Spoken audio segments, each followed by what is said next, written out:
Hi friends, good morning. ಎಲ್ಲರೂ ಹೇಗಿದ್ದೀರಾ? ನಾವು ಚೆನ್ನಾಗಿದ್ದೀವಿ. ಇವತ್ತು ಕಿಚನ್ ಡೀಪ್ ಕ್ಲೀನ್ ಮಾಡಬೇಕು. ತುಂಬ ಮೆರ್ಸಿಯಾಗಿ ತೋರಿಸ್ತೀನಿ. ಈ ಥರ ಕ್ಲೀನ್ ಮಾಡೋಕ್ಕೆ ನನಗೆ ಎಷ್ಟು ಟೈಮ್ ತೊಗೋತೀನಿ ಅಂತ. ಜೊತೆಗೆ ಸ್ವಲ್ಪ ನಾವು ಒಂದು ವಿಷಯದ ಬಗ್ಗೆ ನಾವು ಮಾತಾಡಿಕೊಂಡು ಕಿಚನ್ ಕ್ಲೀನ್ ಮಾಡೋಣ ಬನ್ನಿ. ನಿಮಗೂ ಬೋರ್ ಆಗಬಾರ್ದಲ್ವ, ಅದಕ್ಕೋಸ್ಕರ. ನನಗೆ ಕಿಚನ್ ಕ್ಲೀನ್ ಆಗಿಬಿಟ್ರೆ ಅಡುಗೆ ಮನೆಗೆ ಬರೋಕ್ಕೆ ತುಂಬ ಈಸಿ ಆಗೋದು. ಇಲ್ಲಾಂದರೆ ಕಿಚನ್ ಬರೋಕ್ಕೆ ಇಷ್ಟ ಆಗೋಲ್ಲ.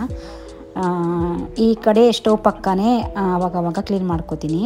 ನೋಡಿ ಇಲ್ಲಿ ಹೇಗಿದೆ ಅಂತ ನಿಮಗೆ ನೋಡೋಕ್ಕೆ ಇಷ್ಟ ಆಗ್ತಿಲ್ಲ ಅನಿಸುತ್ತೆ. ಎಷ್ಟು ಮೆರ್ಸಿಯಾಗಿದೆ ನೋಡಿ. ನನಗೆ ಈ ಥರ ಇದ್ದರೆ ಅಡುಗೆ ಮಾಡೋಕ್ಕೆ ಕೂಡ ಇಷ್ಟ ಆಗೋದಿಲ್ಲ. ಮೇ ಬಿ ಬೆಳಗ್ಗೆ ಬ್ರೇಕ್ಫಾಸ್ಟ್ ಚಪಾತಿ ಬೆಂಡೆಕಾಯಿ ಕುಂಬಳಕಾಯಿ ಪಲ್ಯ ಮಾಡಿ ಮಧ್ಯಾಹ್ನ ಅನ್ನ ಸಾಂಬಾರು ಮಾಡಿದ್ದೀನಿ. ಬಟ್ ಕಿಚನ್ ಇವತ್ತು ಅರೇಂಜ್ ಮಾಡಿಲ್ಲ. ಸ್ವಲ್ಪ ಅಂಗಡಿಗೆ ಹೋಗಬೇಕಾಗಿತ್ತು, ಹೋಗಿ ಬಂದೆ. ಈಗ ಅಲ್ಲಿಂದ ಬಂದು ನೋಡಿ ಬೇಗ ಬೇಗ ಕಿಚನ್ ಕ್ಲೀನ್ ಮಾಡ್ತಿದ್ದೀನಿ.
ನೋಡಿ ಫ್ರೆಂಡ್ಸ್, ಇವಾಗ ಆಲ್ಮೋಸ್ಟ್ ಕ್ಲೀನ್ ಆಗಿದೆ.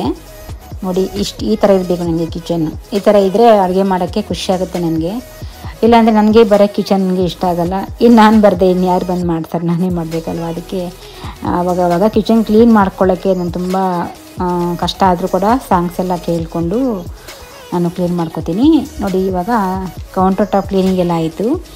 ಇವಾಗ ಟಬ್ಬಲ್ಲಿ ಪಾತ್ರೆ ಎಲ್ಲ ಡ್ರೈ ಆಗಿತ್ತು. ನಾನು ತೇವ ಪಾತ್ರೆ ಇವತ್ತು ಅರೇಂಜ್ ಮಾಡೋಕ್ಕೆ ಹೋಗಲ್ಲ, ಇಲ್ಲಾಂದರೆ ಯಾಕೆಂದರೆ ವುಡ್ ಹಾಳಾಗುತ್ತೆ ಅಂತ. ಡ್ರೈ ಆಗಿತ್ತು ನೋಡಿ. ಈ ಟಬ್ಬಲ್ಲಿ ಈ ಥರ ಹೋರಿದೆ ಅಲ್ವಾ, ಈ ಥರ ಟಬ್ಬಲ್ಲಿ ಹಾಕಿ ಬಿಸಿಲಿಗೆ ಇಟ್ಬಿಟ್ರೆ ನೀಟಾಗಿ ಡ್ರೈ ಆಗುತ್ತೆ. ನಾವು ಸಂಜೆನೋ ಬೆಳಗ್ಗೆನೋ ಜೋಡಿಸ್ಕೊಬೋದು. ಈಗ ನೋಡಿ ಗ್ಲಾಸಸ್ ಎಲ್ಲ ತುಂಬ ಡ್ರೈ ಆಗಿದೆ. ಒಂದರಲ್ಲಿ ಒಂದು ಹಾಕಿ ನಾನು ಈ ಥರ ಇಟ್ಕೊಂಡ್ಬಿಡ್ತೀನಿ.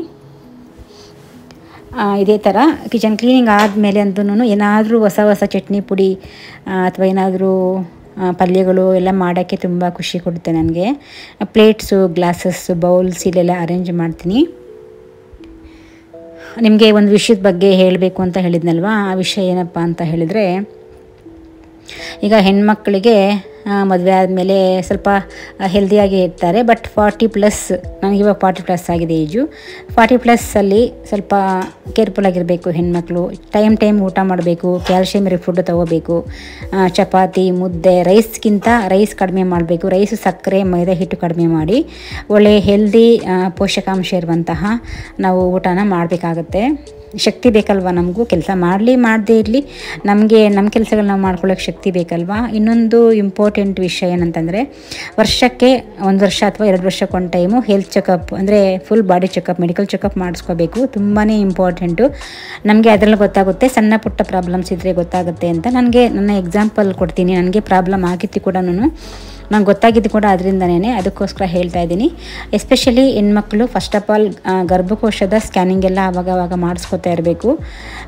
ಆಮೇಲೆ ಇನ್ನೊಂದು ಅಲ್ಟ್ರಾಸೌಂಡ್ ಅಂತ ಮಾಡ್ತಾರೆ, ಅದು ಕೂಡ ತುಂಬ ಇಂಪಾರ್ಟೆಂಟು. ಮಾಡಿಸ್ಕೊತಾ ಇದ್ದರೆ ನಮ್ಮ ಯೂಟ್ರಸ್ ಹೇಗಿದೆ, ಹೆಲ್ದಿಯಾಗಿದೆಯಾ ಇಲ್ವಾ ಅಂತ ಗೊತ್ತಾಗುತ್ತೆ. ಹೆಲ್ದಿಯಾಗಿಲ್ಲ ಅಂತಂದರೆ ನಾವು ತಕ್ಷಣ ಹೋಗಿ ಟ್ರೀಟ್ಮೆಂಟ್ ತಗೋಬೋದು. ಸೊ ಅದೊಂದು. ಸೊ ಹಾಗಾಗಿ ಹಿಮೋಗ್ಲೋಬಿನ್ ಕೂಡ 6 ಮಂತ್ಸ್ 3 ಮಂತ್ಸ್ಗೆ ಒಂದು ಟೈಮ್ ಹೋಗಿ, ಅಂದರೆ ಹಿಮೋಗ್ಲೋಬಿನ್ ಬರೀ ಐರನ್ ಮಾತ್ರ, ಹಿಮೋಗ್ಲೋಬಿನ್ ಬ್ಲಡ್ ಚೆಕ್ ಮಾಡಿಸ್ಕೊಬರ್ಬೇಕು. ಹಿಮೋಗ್ಲೋಬಿನ್ ನಮಗೆ 11-12 ಇದ್ದರೆ ನಾವು ಹೆಲ್ದಿ ಇದ್ದೀವಿ ಅಂತ. ಅದಕ್ಕಿಂತ ಕಡಿಮೆ ಇದ್ದರೆ ಸ್ವಲ್ಪ ವೀಕ್ ಆಗ್ತೀವಿ, ಕೈ ಕಾಲು ನೋವು ಬರೋದು, ಹೆಡೇಕ್ ಬರೋದು, ಸುಸ್ತಾಗೋದು, ಆ ಥರ ಎಲ್ಲ ಆಗುತ್ತೆ. ಸೊ ಹಾಗಾಗಿ ಹಿಮೋಗ್ಲೋಬಿನ್ ಕರೆಕ್ಟಾಗಿರ್ಬೇಕು ನಮ್ಮ ಹೆಣ್ಮಕ್ಳಿಗೆ ಯಾವತ್ತೂ. ರಕ್ತ ಕಡಿಮೆ ಆದರೆ ತುಂಬ ಸುಸ್ತಾಗ್ತೀವಿ. ಸೊ ರಕ್ತ ಕಡಿಮೆ ಆದರೂ ಕೂಡ ಇನ್ಕ್ರೀಸ್ ಆಗೋದಕ್ಕೆ ಏನು ಮಾಡಬೇಕು ಅಂತ ಕೂಡ ನಾನು ಹೇಳ್ತೀನಿ ನಿಮಗೆ ಬರೋ ವಿಡಿಯೋದಲ್ಲಿ. ನನಗೆ ಕೂಡ ರಕ್ತ ಕಡಿಮೆ ಆಗಿತ್ತು, ಅದಕ್ಕೆ ಏನು ಮಾಡಿದೆ ಅಂತ ಕೂಡ ನಿಮಗೆ ಯಾರಿಗಾದರೂ ಕಮೆಂಟ್ ಮಾಡಿ, ನಿಮಗೆ ನಾನು ಏನೇನು ಮಾಡಿ ನಾನು ಹಿಮೋಗ್ಲೋಬಿನ್ ಜಾಸ್ತಿ ಮಾಡ್ಕೊಂಡೆ ಅಂತ ಕೂಡ ಹೇಳ್ತೀನಿ. ನೋಡಿ, ಇವಾಗ ಕಿಚನ್ ಕ್ಲೀನ್ ಆಗೋಯ್ತು ನನಗೆ. ಈ ಥರ ಇದ್ದರೆ ತುಂಬ ಖುಷಿ ಕೊಡುತ್ತೆ ನನಗೆ ಕಿಚನ್ನು. ಯಾಕೆಂದರೆ ನಾವು 3 ಹೊತ್ತು ಅಡುಗೆ ಮನೆಯಲ್ಲಿ ಇರೋದ್ರಿಂದ ಆ ಜಾಗನ ನೀಟಾಗಿ ಇಟ್ಕೊಂಡ್ರೆ ನಮಗೂ ಒಳ್ಳೆಯದು, ನೋಡಿದವ್ರಿಗೂ ಒಳ್ಳೆಯದು. ಸೊ ನಾವು ಅಡುಗೆ ಮಾಡೋ ಜಾಗನ ಅನ್ನಪೂರ್ಣೇಶ್ವರಿಗೆ ಹೋಲಿಸ್ತೇವೆ. ಸೊ ಹಾಗಾಗಿ ನಾವು ಊಟ ಕೂಡ, ಅಂದರೆ ಅನ್ನ ಕೂಡ ದೇವರೇ ಅಲ್ವಾ. ಸೊ ಹಾಗಾಗಿ ಇದೇ ಇವತ್ತಿನ ವಿಡಿಯೋ. ಮತ್ತೆ ಸಿಗೋಣ. Thank you.